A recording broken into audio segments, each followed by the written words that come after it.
Hey guys, how you doing? Ron Raymond here from the Raymond Report with your CFL report for week number 10. Hope you have yourself a good start to your weekend. As always, don't forget, subscribe to our channel by tapping that notification bell in the top right hand corner, or hit the subscribe button below this video if you are using a mobile device. Today's podcast is brought to you by the Raymond Report Sports Betting Tip Sheets, which fundamentals are based on value percentage play, performance cycles, player availability, and a disciplined money management system. You can find the Raymond Report each and every day right here at atsstats.com.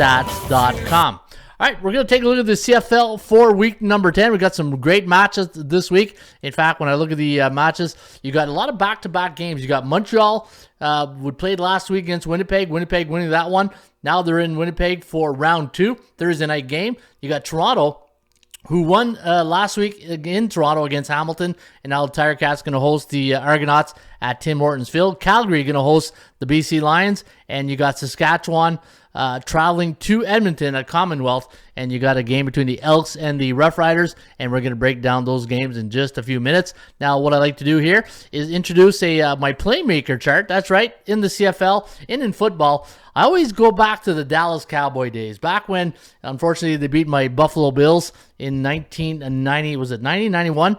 It was after the wide right, so it was 91. And remember the triplets, right? We're talking about Aikman, Irving, and Emmitt Smith. That's what I call the triplet factor, right? And what I do is I like to look at who are the triplet factors in each football team. And what I did, if you go to our website, atsstats.com, go to CFL, you'll see Ron Raymond's CFL playmaker chart. I do a little bit of a ranking, and some things sometimes in sports handicapping, everything can be analytics, right? You need the eye test. You need a scouting report. And being a football coach, I know football very well. And I rank the quarterbacks, running backs, and receivers according to the best the players on the best teams. And what I do is I do my little triplet chart along with the kicker.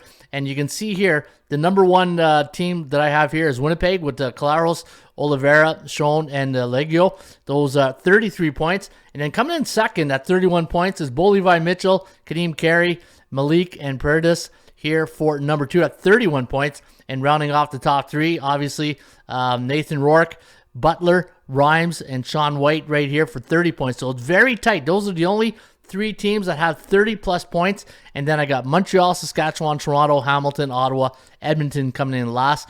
And what I'd like to do is, normally when I'm handicapping the games, I'll go see if any of my triplets from each team is going to be out that week, because that, to me, will affect my thought process, my handicapping, and the line will always tell you. You don't think if Zach Caleros is out of the lineup, the line's going to tell you that he's out. Same thing with Nathan Rourke or Bo Levi Mitchell, anything like that, right? So any of these players who come out of the lineup, the line will let you know. Maybe not as much as the running back, because the CFL is a passing league. But receivers, actually, it's the quarterbacks is the number one thing. I would say receivers number 2, that affects the line. Running backs number 3, and the kickers number 4. Those any of these players are out, it's going to affect the line on that game. So if you want to check this out, check it out at atsstats.com. Again, go to CFL. And once you get there, go to just click on CFL. It's going to take you to Ron Raymond's CFL playmaker chart for week 9. And you can see my triplet factors along with the kickers. Hey, throw it in there for good measures. Hey, kickers win ball games too, right? And hey, well, what's the old saying? Kickers are people too. And so kickers also big difference when you got some of these kickers in the CFL.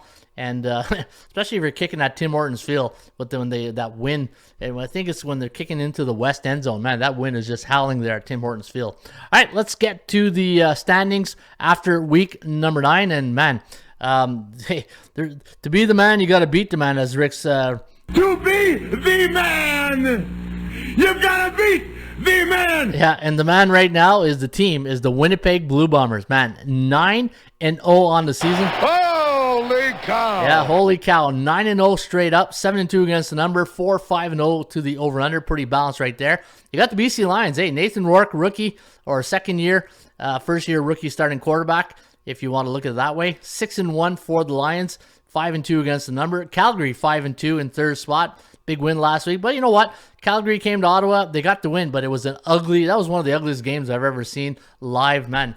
It was, like I wrote in my on my Facebook page, that was a hard 3 hours to sit and watch that game. That was a hard game to watch. Toronto, good game against Hamilton. They're now 4-3 in the standings. In fact, believe it or not, 4-3 gives you the Eastern Division so far. Saskatchewan 4-4, Montreal 2-6, Hamilton 2-6, Edmonton 2-6, and then you got the Ottawa Red Blacks at 1-7. Now, which teams are the best against the point spread in the CFL? Well, there's to be the man, you got to beat the man, and that is the Winnipeg Blue Bombers. Yeah, 7-2 against the point spread, 5-2 for the BC Lions, and you're talking about two A-type teams in the Raymond Report. And anytime we talk about the Raymond Report, I talk about those A, B, and C-type teams. I'll show you in a nutshell what they are. Now, the way I look at sports betting is the way I look at sports handicapping, and I don't like to use the word betting because betting means luck. You know, gambling means luck. You got to be lucky. I like to use the term investment. Sports investment is what we do here at ATSstats.com, because investment means in order to invest, I got to do some research, right? And betting, well, obviously it's a term in the industry, but I prefer the term sports investment because investment means if I'm going to invest my money, I got to do some research. It's like you're not going to buy stocks without doing your investment, right? Your research. Or you have a good stockbroker who's doing all the legwork for you. But looking at the Raymond Report, I always talk about the A, B, and C-type teams. A-type teams are teams with a 60 or higher win percentage. B-type teams, 50 to 59.9. And then C-type teams, 49% or lower. Those are what I call C-type teams. Now, in the in football, college, NFL, or CFL, if you always see in the Raymond Report, I'm always talking about the teams that are neutral, bullish, or bearish. In order for a team to be bullish in the CFL or in football with spreads, they have to be 3-0 or better. In neutral teams, 1-2 or 2-1, and it all affects the mindset going into that week, right? If a team is 4-0, obviously they're going to be bullish. What's your mindset going in, right? It's, the bookmakers know. The bookmaker knows if a team is hot, they got public confidence behind them, and now they can make an adjustment to their line. And if a team is bearish, say, for instance, like the Ottawa Red Blacks, not a very good team right now.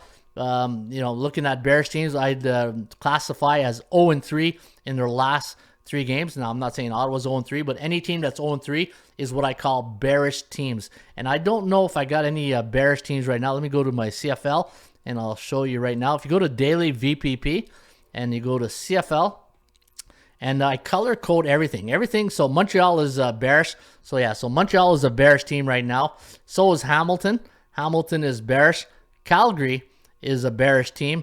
And let me see. No, Calgary won last week, so they should be a neutral team. In fact, let me go to my Raymond Report. It should be listed right here. There you go. Bullish and bearish. Yeah, so Montreal, if you look at their last 3 games, you can see right now they're 1-2. So, yeah, they should be neutral. I don't know why it says bearish, but they should be a neutral team right now. And if you look at Winnipeg, well, Winnipeg 9-0, they are going to be bullish. But that's what I classify as bullish, neutral, and bearish type teams. And back to the standings. So that's, in a nutshell, that's how I look at sports betting. But let me see, 5-2, 4-4 Montreal against the number. Toronto 4-3, Saskatchewan 4-4. You got the Ottawa Red Blacks 3-5, but 1-7 straight up. Edmonton 3-5 against the number. Calgary 3-4, and there's Hamilton at 2-6. So Hamilton is the worst team in the CFL against the point spread. So obviously they're not making any friends with the point spread right now. And as Joe Namath would say, struggling. Yeah, they're struggling to cover the point spread. Let's take a look at the CFL, the best team to the over, and that is Montreal at 6-2 and Edmonton at 6-2. C-type teams in the Raymond Report. But one reason why they're probably 6-2 is because neither team plays really good defense, right? And if you look at some of the best teams, you can see Hamilton at defense. Winnipeg 4-5 to the under, and everybody's pretty much balanced out here. Calgary 5-2. Hamilton 4-4, Toronto 4-3, Saskatchewan 4-3-1, BC 4-2-1, 4-5 for Winnipeg, over under and the push, and then Ottawa in the last place to the under, probably the best team to the under though. If you just click on this one here, you can see Ottawa 5-3 to the under. Now, which team is the best team against the point spread at home this season? That would be Toronto at 3-2, along with Saskatchewan and BC.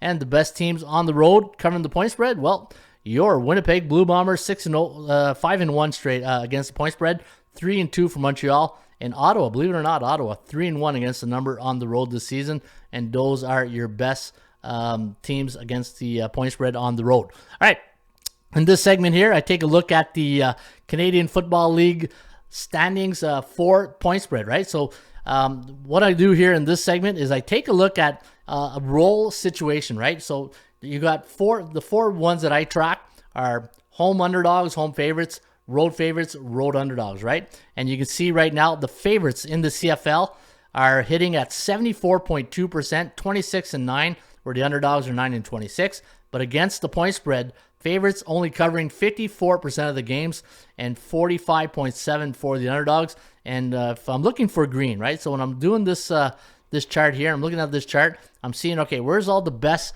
Greens mean they're bullish, right? So obviously we talked about that. So you see home favorites right now winning 69.5% of their games, 16-7. But look at that. They're only covering 43% of their games, and it's 13-10-0 to the over.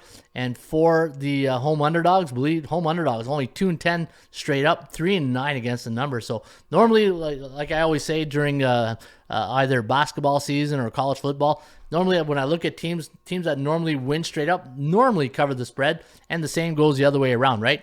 Teams that don't win straight up, fairly rarely do they, depending on the situation, do they cover the spread. And the proof's in the pudding right here, 2-10 straight up and 3-9 against the number. So where exactly can we find value in the CFL this year? And right now it looks like road favorites. Road favorites are 10-2 straight up, 9-3 against the point spread. And if you scroll down right here, I'm going to take a look at some of the totals, and I'm looking for more green. And you can see right here, home teams that have a total of 44.5 to 47 are 10-3 to the over, and that's pretty good right there if you are betting the totals. In fact, point spread, the teams that have let me see, against the spread, so any teams that has a 47.5 to 51 total, 13-3 against the number. So not looking at the homes or road, but total of 47.5 to 51, 13-3 against the number. So inside the numbers here for the CFL week number 10. All right, let's take a look at the scoring report. And you can see right now the BC Lions, your number one offense in the CFL this year, averaging 36.2 points per game. And that could include special teams as well. Calgary at number 2 at 29.4. Winnipeg, 27.7 points per game. Montreal at 26 in 4th spot. You got the Roughriders at 5th spot, averaging 25 points a game. And then you got Toronto at 21.8. Hamilton, 20.1. Ottawa, 19.3. And Edmonton, the worst team on offense, scoring points in the CFL after week 9, 18.1 points per game. And then you got the Winnipeg, the number one defense, only allowing a stingy 18 points per game. That is pretty phenomenal. BC Lions, 19.2 points against. Really, you know what? We always talk about the BC Lions offense. Not a lot of credit goes to that defense, but the defense gets the job done. 19.2 points against per game is very good. And look at Calgary. Look at the top 4 teams. The top 4 defense in the CFL, all Western teams. It's all Western team except for the Edmonton Elks down here in last spot. So yeah, if you play Western teams, just know that the defense is going to show up because they don't allow many points against. And if you click on this button right here, it gives you the matchup, like number 4 against the number 3 offense this Thursday night in Winnipeg. The 4th ranked offense in Montreal against the number 1 defense in Winnipeg. And if you want to do the matchups, you can see them right here. All right, let's get to the games for this week. And we'll kick it off in Winnipeg with the Blue Bombers taking on the Montreal Alouettes. Now, looking at the injury report. And again, I always look at my playmaker chart. So I'll go to my playmaker chart, click on CFL. And then from here, I'll click on this link right there. And it'll take a look at my chart. And the triplet factor, you got Zach Collaros, Oliveira, Schoen, and Leggio. I think they're all good. I checked the injury report. Trevor Harrison didn't practice, I believe. I think he was held out, if I'm looking here. I know he practiced on 2 days ago, but I think he was limited. I think it said he was limited yesterday. There it is. Yeah, limited Tuesday. So he was limited Tuesday. Today's a travel day. So, but he's going to play. You know he's going to play. Antwi, and you got probably the best receiver in the league in Lewis right there, Eugene Lewis. And then there's David Cote, 27 points. But keep in mind, these two teams played last week. It was 14-14, I believe, after 3 quarters. If you look at last week's box score, and I'll go to the website here, and I'll just take verify. Yeah. So 14-14 after 3 quarters. So Montreal was in that game, but in the fourth quarter, Winnipeg flexed their muscle and they came out on top. 35-20 was the final. But keep in mind that score was close. But the only thing is, going in this week, the punt returner worthy for the Montreal Alouettes is injured, so he'll be out. So you'll have a new punt returner for Montreal, and that's a big factor on a Canadian Football League, 55 yards wide. That does play a big role going into special teams, right? But the good news is they have Cote, but the bad news is they got Legio, so I don't know if there's a trade-off there. All right, going into this game, Winnipeg, a 12-point favorite, 48.5 is the total. Now, the way I look at, people are asking me, okay, I look at your Raymond Report, I see the predicted score, but sometimes I see the percentage play. Which one do you take more into consideration? To be honest with you, I've started to really not even look at the forecast score, which I call indicators, but this one does have some meaning to it, the total, because I take the two top, the score here, 30.5 and 18.9, gives me 49.7. That's good for me when I'm looking handicapping the total, but I won't take this into factor when I'm looking at the point spread, because what I like to do, let me go to my, I'll show you something right here. Let me go to my tools, ATS tutorials. And this, to me, is my golden rules. These are my fundamentals. These are non-negotiables. These are non-negotiables. And the thing is, when you're handicapping games, you got to figure out have yourself a print sheet, which I do, is a little cheat sheet, and I get all the information which gives me the value, percentage play, performance cycles, player availability, and money management. And I think I showed you guys that sheet here, and just let me pull it back up. So that's my So these are my fundamentals. Okay, let me get out of this. And let me go to CFL. And I'll go to my daily VPP. I'll go to CFL right here. And then I go to my game matchup. So I print this sheet out, and it gives me the teams, the line. It gives me the chance to win. This is my percentage play right here. So when I talk about the percentage play, number 2, that's what this sheet does for me right here. It gives me the percentage play. It gives me the forecast, which only I really read for the total. Home and away records. A, B, and C type teams, which I talked about earlier, how those teams do against A, B, and C type teams. The value, right? The value of those teams, and then the cycle. The cycle, and there's the value, right? So when Winnipeg's at home, and let me get back to the game right here. So rule number 1 in the Raymond Report, I talk about value, right? So I look at value. So when I take a look at here, the VI, the value index, whenever Winnipeg's at home against those C type teams, the average line is minus 9.25. So when I'm looking at this and I'm looking at the line, I'm saying, okay, minus 9.25, and the line is minus 12 here. So overvalued, and there's no way. I don't lay points in football. I'll play money line or I'll take the underdogs, but I will not lay points in football. It's about investment, right? It's not betting. I'm not depending on luck to win a game. It is nice when you get lucky sometimes. Hey, you need to be lucky to be good sometimes. But I prefer to play the percentage plays. And look at that. Winnipeg has a 75.5% chance of winning compared to 22.4% for the Montreal Alouettes. The chance of covering, 58% for Montreal. That's because Winnipeg's been the best team in the CFL covering the spread. So from a percentage play, just knowing that Winnipeg has won and covered a lot of spreads this year, the percentage play will not be in your favor. The chance of this one going over the total is at 37%. So I got 49.4. The total is at 48. So 37% means a 63% chance of going under. So that's an indicator. Maybe you want to lean towards the under in this game. And when you look at the history of these two teams, not too good to the under, because Winnipeg in the last 10 head-to-head meetings against the Alouettes, they are 8-2 straight up, 6-4 against the number, and 80% of those games have gone over the total. And let me scroll right down here, and let me look at some of the performance cycles, right? So when I look at rule number 3 in the Raymond Report, the performance cycles, you can see I see a lot of overs here for Montreal. And let me see if there's any road underdog last 3 years, 10-6 against the number. I don't, even though Montreal kept it close last week, this Winnipeg team is special. This is a special team, and there's no way I'm going against Winnipeg this weekend. If I were to play this one, Winnipeg at home coming off a win, 9-3 to the under. If you were to play this game, I would lean towards the under in the Montreal-Winnipeg game. Let's go to your Friday night football game between Toronto and Hamilton. Now, these two teams played last Sunday. I think it was Sunday in Toronto. or actually it was Saturday. It was a doubleheader. That's right. It was a Saturday game, and Toronto won that game 34-20. I thought it would have been a real low-scoring game, but hey, went to the game, and it was a shootout.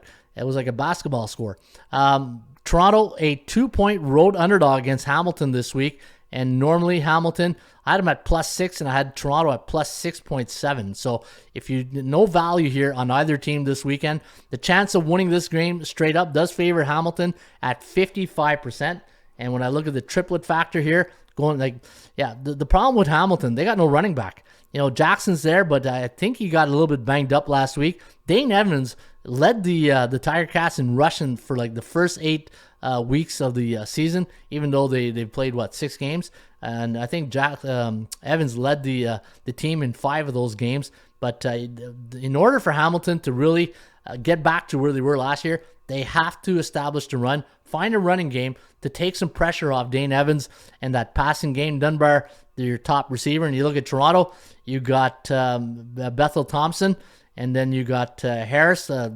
Harris, the running back, and then you got Curly Gittins right here as the part of the triplet factor, and then you got Beatty. So I got 22 points here in my playmaker factor compared to Hamilton at 18.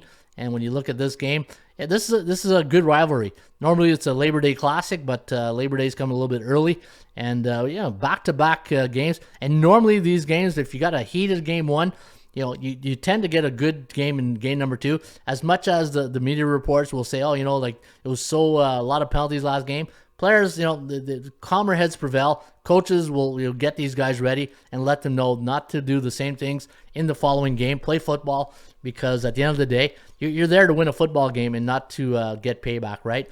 But you get payback on the score sheet. And look at Toronto. Toronto, in their last 10 trips to Tim Hortons Field, 2-8 straight up, 3-7 against the number, 6-3-1 to the over. And when I look at Hamilton's record this year, 2-6, not a really good record. We already talked about they're the worst team against the point spread, and they are 2-2 this year at Tim Hortons Field. And man, this was a tough game to handicap. It's a really tough game. Both teams are coming in on 5 days rest, and when Hamilton is at home on 5 days rest, normally they're 3-0 straight up and against the number. And I do like the law of average here. I think Hamilton should be the play here. I think defensively, if they can just tighten it up on defense, and I just think that they're better defensively. Offensively, they got to find a running game. They got to find a running game, and defensively, I know they can shut down the Toronto's passing game.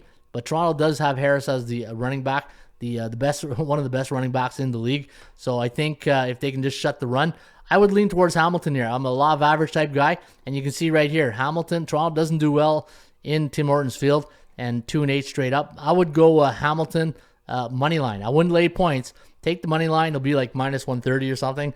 But if you're to play this one, I would play Hamilton on the money line. BC taking on the Calgary Stampeders. Now, Calgary winning last week in Ottawa, and that was a snore fest. I was at that game. 17-3 was the final.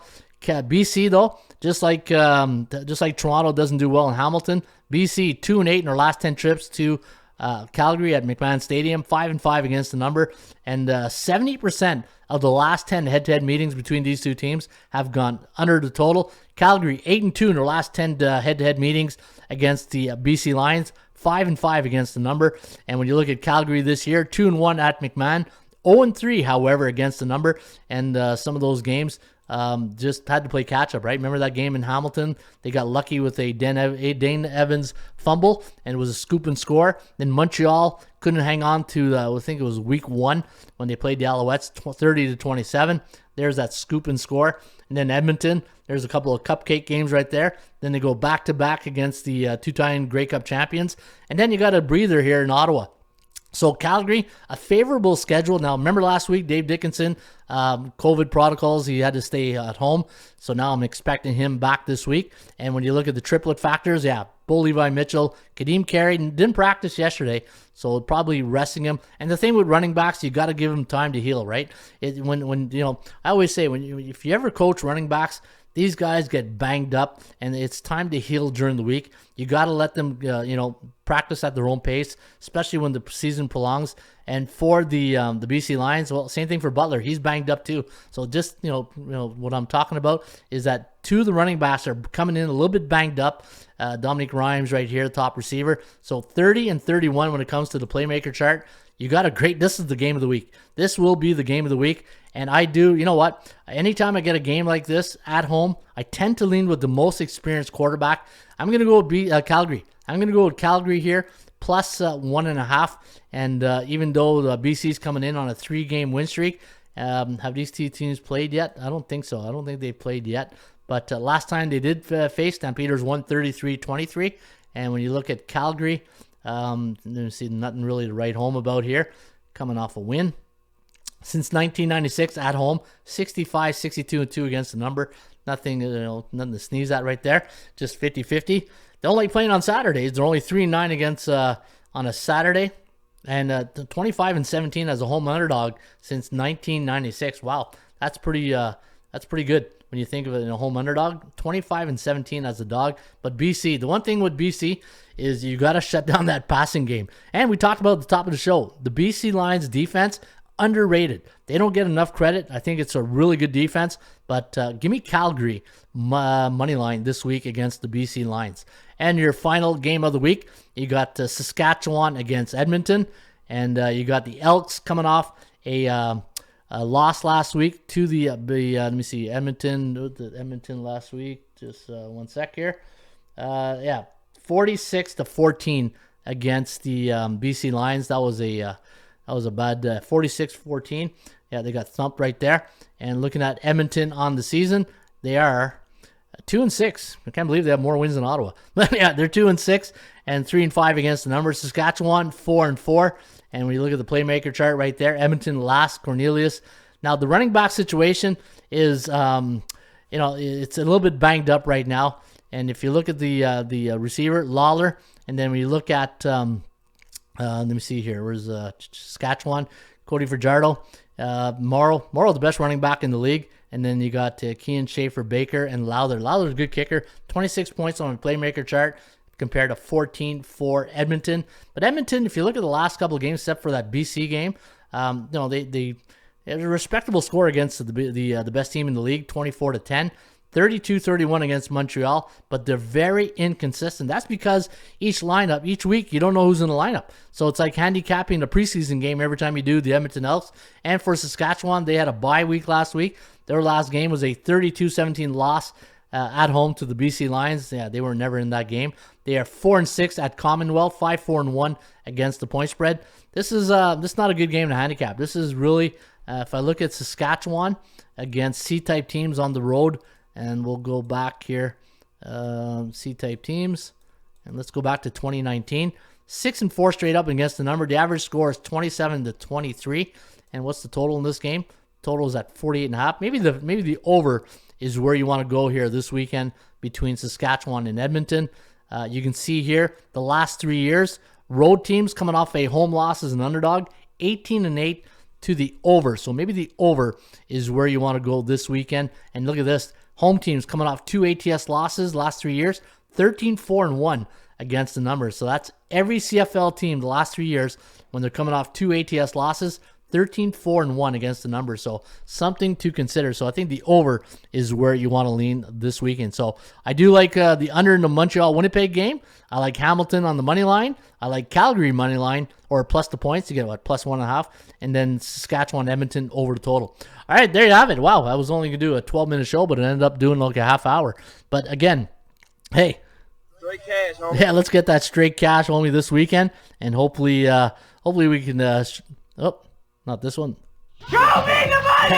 Hopefully we can show you the money this weekend. There you have it. That is my Week 10 CFL report. Again, if you want to get my top plays, my best bets, you can get them each and every day right here at atsstats.com. Now for the CFL, depending on the week, because there's only 4 games going, I'm very selective. And sometimes I'll have no picks. Sometimes I'll have 1 pick, maybe 2. But if you want to get my picks for week number 10, all you got to do is go to atsstats.com, go to CFL, go to CFL picks, And once you get there, you will see my selections will be listed right here. Or if I have a premium pick, you can get my top plays each and every day right here under picks, premium picks. And you can see my best bets are right here at the Raymond Report. All right, have yourself a great CFL week number 10. We'll see you back next week with another Raymond Report. Cheers.